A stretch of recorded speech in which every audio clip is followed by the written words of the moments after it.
Здравейте, приятели! Добре дошли в нашия подкаст. Аз съм Денис от Християнски център в село Асеновци,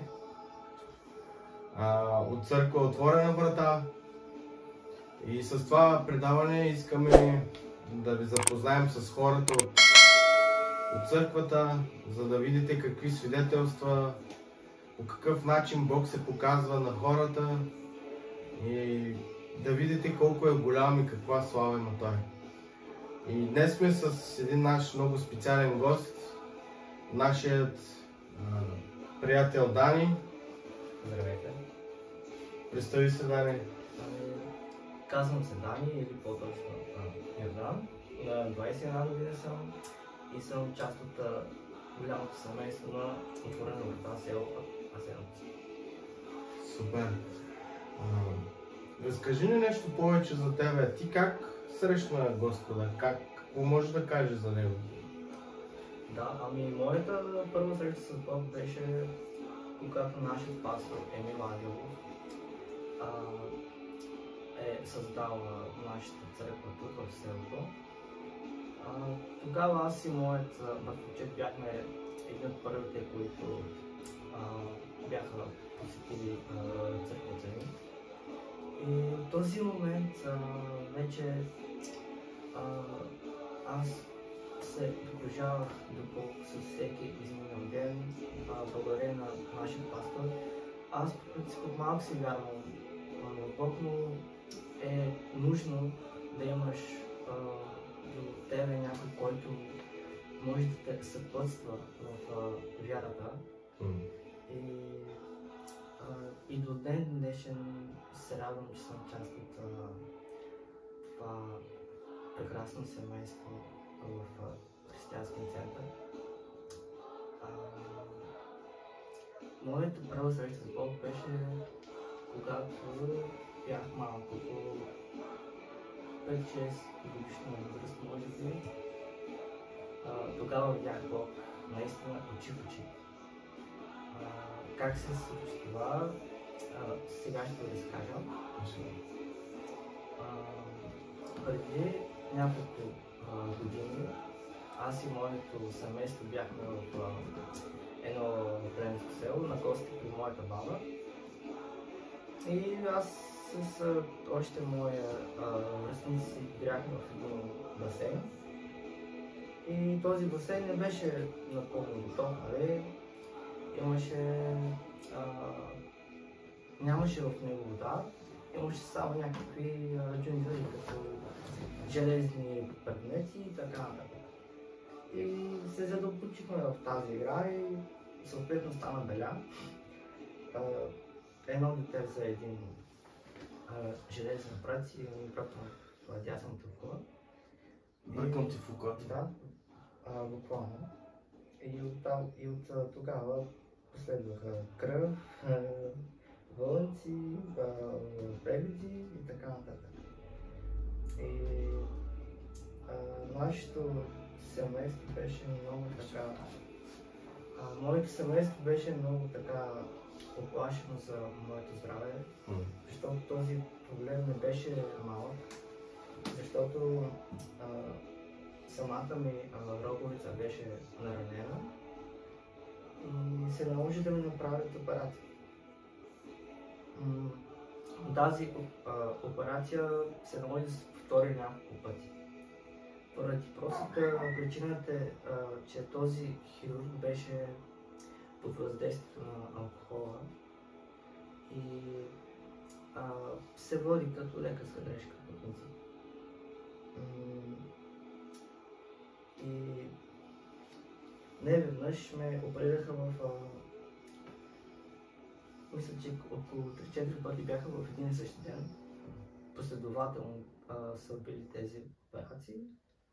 И на последната вече операция, която я водят почти успешно, 50 на 50, защото сега съм с половин зрение. И на последната операция аз нямах вече сили, защото съответно едно дете няма как да издържи на толкова много лечения на такава възраст и организма ми не издържа. И тогава тялото ми се отдели буквално, т.е. духът ми излезе от тялото ми. Вау. Да. И чувах как лекарите само казват губим го и аз чувах тези думи от тях, защото аз бях под пълна упойка. По принцип, когато си под пълна упойка, не чуваш нищо и не усещаш нищо. Вау. Да. И в този момент аз буквално виждах цялата ситуация около мен, нали, апарати, лекари с маски, с скалпели. Беше малко страшно, нали? Как ги виждаше? Така от височина ли? Да, Как? от височина. Точно, да. И даже се видяха самият покрив на болницата, сградата, така летях. Да. И в един момент настъпи пълен мрак. И се чудих какво става, бях оплашен. Но в един момент дойде една светлина, която аз бавно отивах към нея. И тази светлина ставаше по-ярка с всяка секунда. И се озовах в рая. Рая... Как разбрах, че е рая? Бях пред едни големи порти. Целите бяха покрити с злато. С злато. Да, бяха много високи, сигурно около 10 метра или 15, колкото нашата сграда в селото, като училище. Над 20 метра. Да, не знам колко точно, но бяха доста високи. И аз се доближавах до тези порти. И пода беше абсолютно златен, беше много красиво. Просто не мога да опиша с думи, защото всички, когато отидем там, ще видим тези порти. И чух глас, който ми каза: върни се, още ти е рано. И когато Бог ми каза тези думи, аз се върнах в тялото си. И от тогава аз разбрах, че този глас е бил на Бог Отец, защото гласът на Бог Отец е малко по-различен от гласът на Исус Христос. Гласът на Исус Христос е толкова нежен. И като ми каза тези думи, върни се, още ти рано, той ми каза с много голяма мощ, просто като глас на водите. Толкова много силно беше гласово. И като ми каза това, се върна.